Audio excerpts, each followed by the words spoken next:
Assalamualaikum warahmatullahi wabarakatuh. Selamat datang di channel kami Cerita Horor. Dalam kesempatan kali ini akan menceritakan salah satu kisah horor resepsionis hotel tua yang sering mendapat gangguan horor di hotel tersebut. Sebelum lanjut ke ceritanya, alangkah baiknya kalian like video ini dan subscribe channel ini agar aku terus semangat membuat videonya. Oke, terima kasih. Kita lanjut ke ceritanya.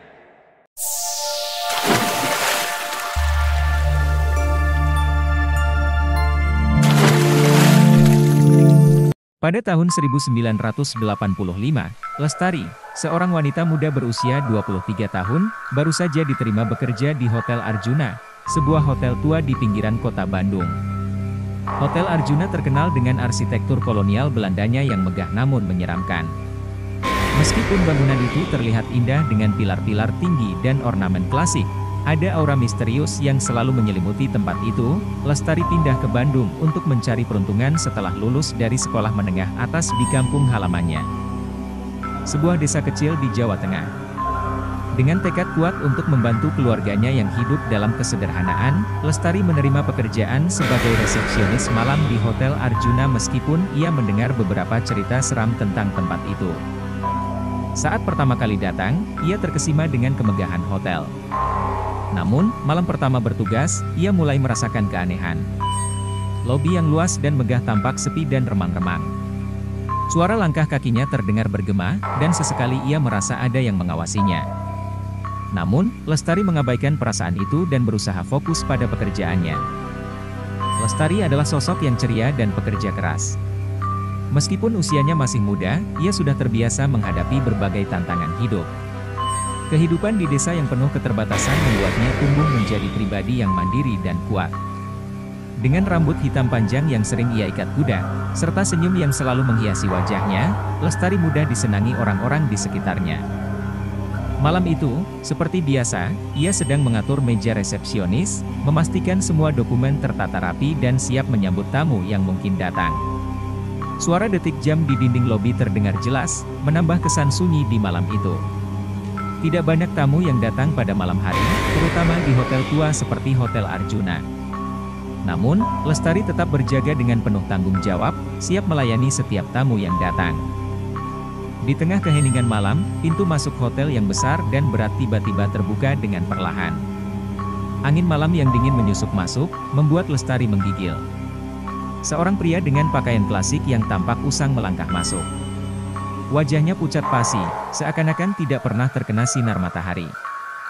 Lestari merasa ada yang tidak beres dengan pria ini, tetapi ia berusaha bersikap profesional. "Selamat malam, Pak. Ada yang bisa saya bantu?" tanyanya dengan suara ramah, meskipun hatinya sedikit berdebar. Pria itu mengangguk pelan dan dengan suara berat berkata, "Saya mau pesan kamar di lantai 3. Lestari merasakan bulu kuduknya meremang, namun ia tidak bisa menolak permintaan tamu. Dengan tangan yang sedikit gemetar, ia memberikan kunci kamar kepada pria itu dan melihatnya berjalan menuju lift dengan langkah pelan, hampir seperti melayang. Setelah memberikan kunci, Lestari tidak bisa menghilangkan rasa tidak tenang yang menggelayut di hatinya. Ia memutuskan untuk memeriksa lantai 3. Saat keluar dari lift, hawa dingin langsung menyergapnya. Ia merasakan kehadiran sesuatu yang tidak terlihat. Langkahnya terhenti di depan kamar Pak Danu. Pintu kamar itu sedikit terbuka dan terdengar suara bisikan dari dalam. Dengan hati-hati, Lestari mengintip melalui celah pintu. Di dalam kamar, ia melihat bayangan Pak Danu berbicara dengan seseorang, tetapi tidak ada orang lain di sana. Wajah Pak Danu tampak berubah-ubah, kadang menjadi sangat tua, kadang sangat muda, dan sesekali menghilang sama sekali. Ketakutan, Lestari berlari kembali ke meja resepsionis. Lestari mencoba menenangkan dirinya. Ia bertanya-tanya apakah ia hanya berhalusinasi karena kelelahan. Namun, ketakutan itu terus menghantuinya sepanjang malam. Hari berikutnya, rasa penasaran Lestari semakin membesar. Ia memutuskan untuk mencari tahu lebih lanjut tentang sejarah lantai 3. Menurut beberapa cerita dari karyawan lain, lantai 3 memang dikenal angker dan seringkali kosong karena banyak tamu yang merasa tidak nyaman di sana. Lestari mendengar banyak cerita dari karyawan senior tentang kejadian-kejadian aneh di lantai 3. Salah satu cerita yang paling sering diceritakan adalah tentang tamu yang mendengar suara langkah kaki berat di koridor saat tengah malam. Suara itu seringkali berhenti di depan kamar, namun ketika pintu dibuka, tidak ada siapapun di sana. Pada malam harinya, Lestari memberanikan diri untuk kembali ke lantai 3. Saat keluar dari lift, ia mendengar suara langkah kaki yang berat di koridor. Jantungnya berdebar kencang, tetapi ia terus melangkah. Ketika ia mendekati kamar Pak Danu, pintu kamar itu kembali terbuka sedikit. Lestari melihat bayangan seseorang bergerak di dalam kamar. Dengan hati-hati, ia membuka pintu lebih lebar dan masuk ke dalam kamar. Di sudut kamar, ia melihat Pak Danu berdiri dengan punggung menghadapnya, berbicara dengan seseorang yang tidak terlihat. Lestari merasa tubuhnya kaku, tetapi ia memaksakan diri untuk berbicara. "Pak Danu, ada yang bisa saya bantu?" tanyanya dengan suara gemetar. Pak Danu berbalik perlahan, wajahnya tampak hampa dan kosong. "Mereka tidak akan membiarkanku pergi," katanya dengan suara yang bergetar. Tiba-tiba, bayangan di belakang Pak Danu berubah menjadi sosok wanita dengan gaun putih panjang, wajahnya penuh dengan luka dan darah. Sosok itu menjerit keras, membuat Lestari berlari keluar dari kamar dengan ketakutan. Mimpi buruk yang nyata setelah kejadian itu, Lestari tidak bisa tidur. Setiap kali ia menutup mata, ia melihat wajah Pak Danu dan sosok wanita bergaun putih itu. Bisikan-bisikan aneh terus menghantui pikirannya. Malam berikutnya, ia terbangun karena suara ketukan di pintu kamarnya. Dengan gemetar, ia membuka pintu dan menemukan secari kertas yang bertuliskan, "Bantu aku, mereka tidak akan membiarkanku pergi."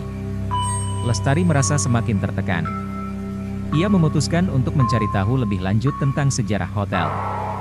Ia mengunjungi perpustakaan kota dan menemukan artikel lama tentang keluarga Danu, yang dulu memiliki hotel tersebut. Ternyata, Pak Danu adalah pemilik pertama hotel yang meninggal secara misterius.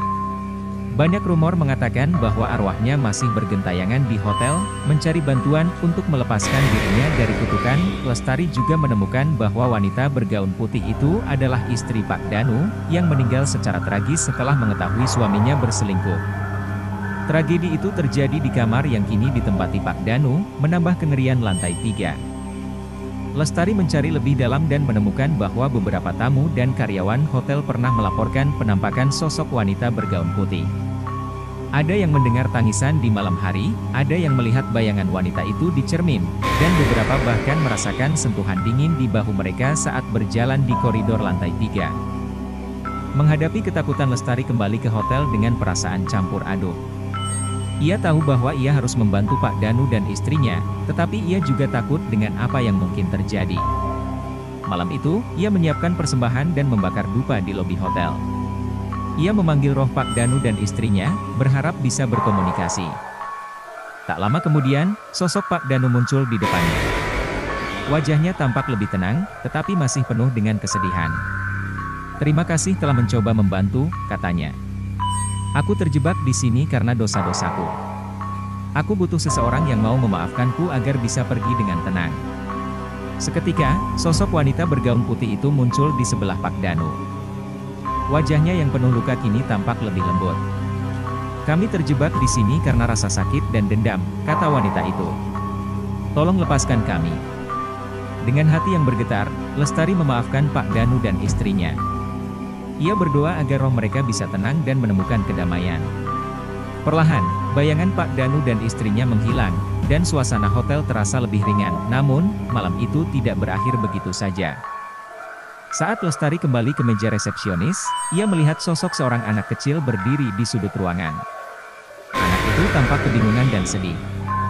"Kak, aku tidak bisa menemukan jalan pulang," katanya dengan suara pelan. Lestari merasakan ketakutan yang luar biasa, tetapi ia mencoba mengumpulkan keberanian. "Siapa namamu, Dek?" tanya Lestari dengan suara yang lebih tenang meskipun hatinya masih berdebar. "Namaku Sinta." "Aku tersesat," jawab anak itu, matanya penuh dengan kepedihan yang membuat Lestari merasakan simpati mendalam. Lestari berjongkok agar berada di level yang sama dengan Sinta. "Apa yang terjadi padamu, Sinta? Mengapa kamu di sini?" Sinta mulai bercerita, suaranya bergetar.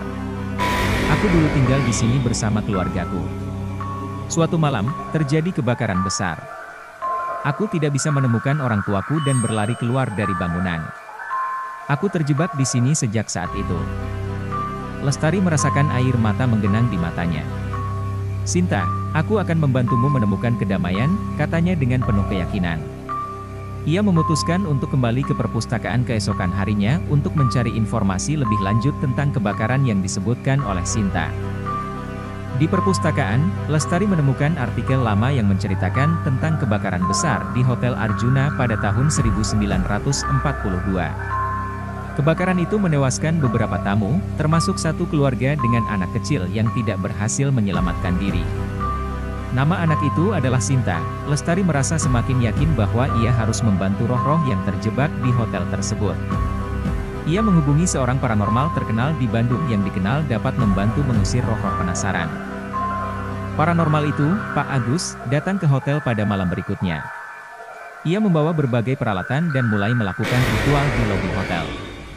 Lestari mendampinginya, merasakan campuran ketakutan dan harapan. Pak Agus memulai dengan menyalakan lilin dan membakar kemenyan. Roh-roh yang terjebak di tempat ini, aku memanggil kalian. Kami di sini untuk membantu kalian menemukan kedamaian, katanya dengan suara lantang. Tiba-tiba, suasana di lobi berubah menjadi sangat dingin.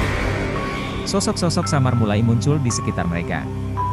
Lestari melihat Pak Danu, istrinya, dan Sinta, bersama beberapa roh lain yang tampaknya adalah tamu yang tewas dalam kebakaran. Pak Agus melanjutkan ritualnya, membaca doa-doa dan mantra-mantra untuk membebaskan roh-roh tersebut. Kalian semua yang terjebak di sini, kami meminta maaf atas kesalahan yang pernah terjadi. Semoga kalian menemukan jalan menuju cahaya dan kedamaian. Roh-roh itu perlahan mulai memudar, wajah-wajah mereka tampak lebih tenang. Sinta mendekati Lestari dan tersenyum. Terima kasih, Kak, katanya sebelum menghilang dalam cahaya lembut. Setelah ritual itu, suasana di Hotel Arjuna berubah drastis. Tidak ada lagi perasaan tertekan atau dingin yang menyergap. Tamu-tamu yang menginap mulai memberikan ulasan positif, dan hotel itu perlahan-lahan mendapatkan kembali reputasinya sebagai tempat yang nyaman dan indah. Lestari merasakan beban yang besar terangkat dari bahunya. Ia tidak hanya membantu roh-roh yang terjebak, tetapi juga menemukan kedamaian dalam dirinya sendiri. Pekerjaan barunya sebagai resepsionis hotel kini terasa lebih bermakna. Beberapa bulan kemudian, Lestari mendapat promosi menjadi manajer hotel. Dengan penuh semangat, ia membawa perubahan positif di hotel, memperkenalkan program-program baru dan memastikan setiap tamu merasa disambut dengan hangat. Namun, meski segala sesuatunya tampak berjalan baik, Lestari tetap tidak melupakan pengalaman-pengalaman mistis yang ia alami. Setiap kali ia berjalan melewati lantai 3, ia menyempatkan diri untuk berdoa bagi roh-roh yang pernah menghuni tempat itu, berharap mereka telah menemukan kedamaian sejati. Hari-hari berlalu dengan damai di Hotel Arjuna. Tamu-tamu datang dan pergi, membawa cerita-cerita bahagia tentang pengalaman menginap mereka. Suatu hari, seorang tamu tua datang ke hotel. Ia tampak mengenali setiap sudut bangunan dengan baik. Setelah melakukan check-in, tamu tersebut mendekati Lestari di meja resepsionis. "Apakah Anda yang membantu roh-roh di hotel ini?" tanyanya dengan suara lembut namun tegas. Lestari tersenyum. "Ya, saya. Tapi tentu dengan bantuan orang lain juga." Tamu itu mengangguk. "Saya adalah cucu dari pemilik pertama hotel ini. Kakek saya sering menceritakan tentang arwah-arwah yang terjebak di sini." Lestari terkejut, tapi juga merasa senang. "Terima kasih, Pak.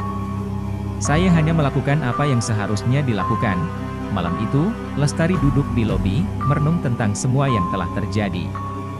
Ia menyadari bahwa pengalaman-pengalaman mistis tersebut telah mengubah hidupnya.